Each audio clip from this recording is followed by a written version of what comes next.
So, has anyone tried it in all three yet? Did they work? Okay. So just like before, anytime you need to check if something's an answer, all you gotta do is plug it in and make sure it works. But because this is a system, you just have to make sure it works in all of them. Now you probably noticed that this time I gave you 3 letters and 3 problems, and that's because that's what today's focus is. We're going to be learning how to solve systems of 3 equations. Now there's kind of like an easy version of the question, and then there's one that's a little bit longer. I've already worked out the long one. If you guys look up here on the board, on the right side right here, and what this is, and I don't want to freak you out, it is a lot of work. It took up the entire board on the side. But what it is it's hard to solve a problem that has a lot of letters in it. Like yesterday when we were doing elimination, there was 2 letters. So what we did was we eliminated one of them, so that way we can solve for the remaining one. Well, in today's stuff, we have 3 letters. But we're going to sort of use the same thinking. We need to eliminate letters until we get it down to 1. So the work that I have on the side here, I wrote the 3 equations in 3 different colors. So that way you can see how I approach the problem. So the first thing I did was I just picked a letter to get rid of. And it looks like I picked Z. So I took the black problem and the blue problem, and I did what I taught you yesterday to make the Z go away. So then that created a problem that only has an X and a Y. So then I grabbed a different pair of equations. This time on step 2, it was the black one with the red one, and I put those together to make that Z go away. So basically what I did was I created another problem that only has an X and a Y. This becomes the new problem we work with, because our goal is to work with the least amount of letters possible. So down here I wrote the word new, so that's using the 2 new ones that I made that don't have the Z in it. And then I do it, what we did yesterday, a third time. I picked one of the letters to make it go away. That time I chose the Y. So ultimately I get down to finally one letter, and it says X equals 5, and then we just work backwards and start plugging it into something that has that letter and one extra one. So if I know the answer to X, I go up into an equation that only has an X and a Y, I plug it in, and then that'll get me the Y. So if I know X and Y, then I can go back and plug it into a problem that has the X, the Y, and the Z, so that way I can find the third example, or the third answer. I was looking ahead, and there's some stuff on the test that's not in your notes, so I'm going to use this as an opportunity today to teach you how to do it, to make sure you're prepared for the test, because your test, this next test, it only has 10 questions, and one of them is something that I haven't taught you yet, so I want to make sure that that's covered. So yesterday, I felt pretty confident in your ability to make letters cancel, right? I think you guys, based on what you told me when I said rate yourself from 1 to 5, just about everyone was 3 and above. So I'm going to show you how to sort of do a problem that's on the test that I didn't put into the notes, so I'm just going to add it in. So when we talk about the equations, we call them rows. So this is row 1, row 2, and row 3. And that's just so that we can talk about a specific one. Over here on the side, I used colors. I said the blue one and the black one. That's not how we talk about them, though. We call them row 1, row 2, and row 3. So I'm gonna put up a little a set of instructions on the side here, and I want to see if you guys can come up with what we would have to do to make this happen. So let's say I wanted to make the C's cancel. So what I want you guys to do, or actually, you know what? I'll walk you through the first one. I'm going to write this. Make C's cancel. Oh my God, I spelled cancel right. Cancel. So I'm going to sort of walk you through the thought process on this and then how to write your answer. And I'm going to tell you there's more than one answer. It all depends on which equations you decide to use. So I want C's to cancel. You guys remember which one's my favorite letter? It's the one that has a 1 in front, right? So as I look at these 3 equations, this one has a 1. So that one right there, that's my favorite one. So now all I have to do is pair it with the second equation, And it doesn't matter which one. So I'll pair it with this one right here. So think about this. If I want these to cancel, what would I have to multiply? Just a regular 6? It would have to be a -6, right? So to make those cancel, I would have to say -6 times all of that stuff. Now, the way we explain this answer on the test is we don't actually use the equations. We talk about the different rows that we're going to be working with. So I put stars on these 2 rows. I want the C's to cancel. So what I would have to do is I would have to take -6 and multiply it with row 3. And then I would have to combine it with row 2. And in row 2, I didn't have to multiply anything, so I just put plus row 2. This would be the answer. This would be one of the answers to how to answer that question right there. And there's going to be something just like that on the test. That's why we're going over this. I could have told you to make the B's cancel. You have the freedom of picking any 2 equations you want, but then you just have to describe what you're going to multiply, which equation you're going to multiply it with, and then tell me what you're going to combine it with so that way it'll cross out. Now, in today's assignment, it's going to be really quick because there isn't a lot of work. Even though I showed you all this work on the side that took up the entire board, we're actually not going to do it that way. The only time we're going to really show work is when our problems kind of look like this form right here. You guys notice in method 1 right here where it's called back substitution, this is a system of 3 equations. There's still 3 problems, but you should notice that the first one has all 3 letters, the second one only has 2 letters, and then the third one only has 1 letter. So back substitution means just work backwards. So what we're going to do is we're going to take this problem and we're going to go back and plug it into this problem. So we're going to plug Z in there. So we have Y plus 3. Well, I'm going to take out the Z because I know the answer is 2 equals 5. So the answer to Z is 2, so I'm plugging it in. So this is Y plus 6 equals 5.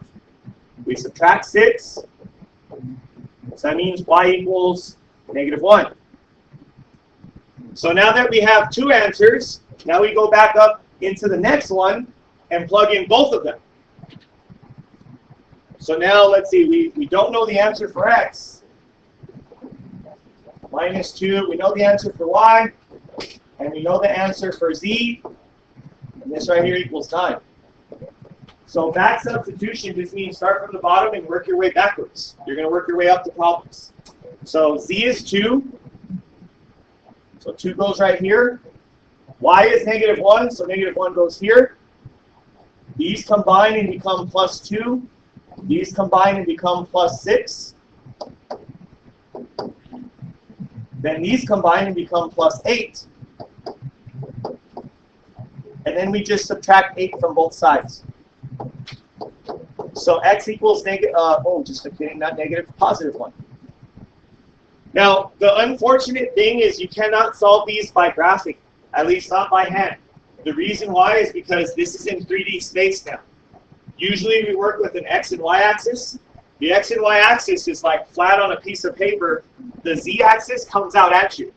So these lines are crossing, but they're not crossing on the paper. They're crossing out in 3D space. But we still, regardless, we still write them like this, just like before. So we put the X first, the Y second, and then the Z third. And then that would be our answer. So I believe on the test, there's going to be one back substitution like this. So again, you can usually tell because it looks like stairs. Or, if you just notice, the first one has all 3, the second one has 2, and the third one only has 1. So that's how you know to use back substitution. Now, up on that sideboard, the reason why I basically worked out that problem is because I wanted to scare you a little bit, because it is a lot of work. These steps right here, this is basically what I did on the sideboard over there. So we use linear combinations to produce, bless you, we used linear combinations to produce 2 different problems that only had 2 letters. Then we used linear combinations a second time to get it down to one letter. And then basically we did back substitution after that. And you can see it took up the entire board. But the thing is, we're actually not going to do it like that. We're not going to do all that work because it would take, I don't know, like 5 to 10 minutes just to do one problem. So instead what we're going to do is we're going to do it in a calculator. So I'm going to teach you how to solve it in a calculator. So really, I mean, on the test, no one should ever miss the system of 3 equations because you're going to do it all in the calculator.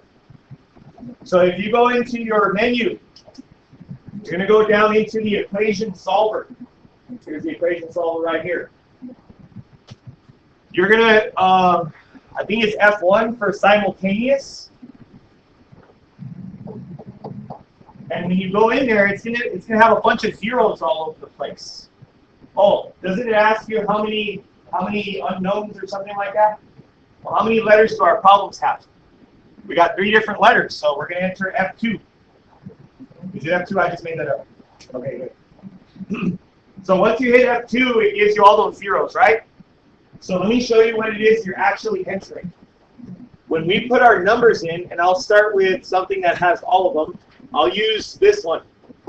When you put your stuff in, you actually don't type letters in. There are 4 spaces here. 1, 2, 3, 4. Those are the 4 spaces in your matrix. When we type the stuff in, we just use the numbers in front.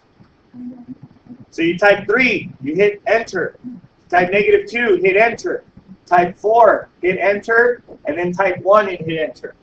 After you type enter after the 1, it should take you to the next row. And then you're going to type 1, 1, -2, and then +3. And then in the last one, you're going to type 2, -3, +6, and +8. Once all your numbers are in, you just hit either the solve up in the, I think it's like F5 or F6 or something, or you hit execute again. Did it solve it? It says error? Okay, so let me tell you 2 things.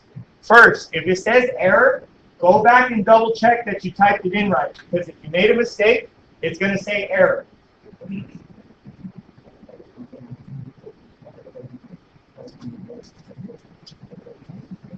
Now, if it is right, did you get answers? Did anyone else get answers, or are you guys all getting math error? Math error? So let me explain to you what math error means. Sometimes these problems don't have solutions because, I mean, think about what a solution is. Isn't a solution where the lines cross each other? So what might be happening here is you might have 3 lines and they're not crossing at the same spot, so there isn't a way to solve it. So in that instance, we would just say no solution.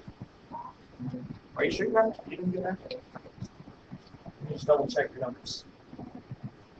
3, -2, 4, 1, 1, 1, 2, 3, 3, 6, 8. Wow. What's that? Where? Oh, there's the mistake. There. Yeah, so in the calculator, that one says math error, so that just means there's no solution. Let's go ahead and try this one now. There's a clear button to clear all the numbers, but you don't have that. You don't have to do that. You can just overwrite all the numbers. Just go back up to the top left corner, type in 2, -1, 1, 1, and then in the second row it's 1, 3, -1, 2, and then in the third row it's 4, 1, -1, and 14.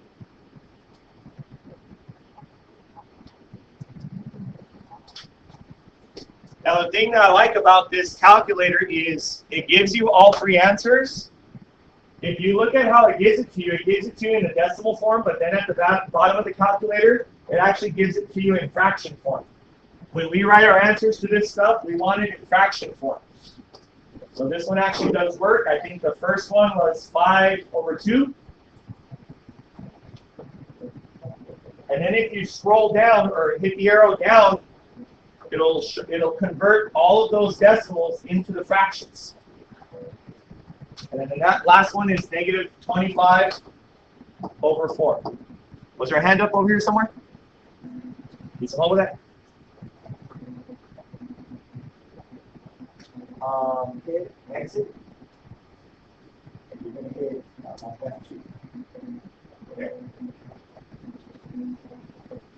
Okay, so the next thing I want to talk about, there's a reason why I skipped the first two. Do any of you know why I skipped the first two? We went to the bottom two? Well, actually, I shouldn't have skipped that one over there, but I skipped this one on purpose right here. Yeah, the bottom one only has 2. So that's an easy fix. If there's a letter missing, just use 0 for that one. So in this one, we would type in 1, 1, 1, 3, 1, negative 2, 4, 5, and so on. And guys, that's pretty much it. That's the entire chapter. Today was the last lesson. So over the next few days, we'll probably start reviewing, and then maybe take the test by like Tuesday or Wednesday-ish. You guys know there's no late start this next coming Wednesday? Yeah, there's some like testing going on or something, so there's no late start next Wednesday. Now for Big Ideas Math, there's 4 questions that I assigned this time, but I mean you can probably knock them out in like 5 minutes right now. If you log in right now, just do it all in the calculator in case you don't have a calculator at home. Yesterday's the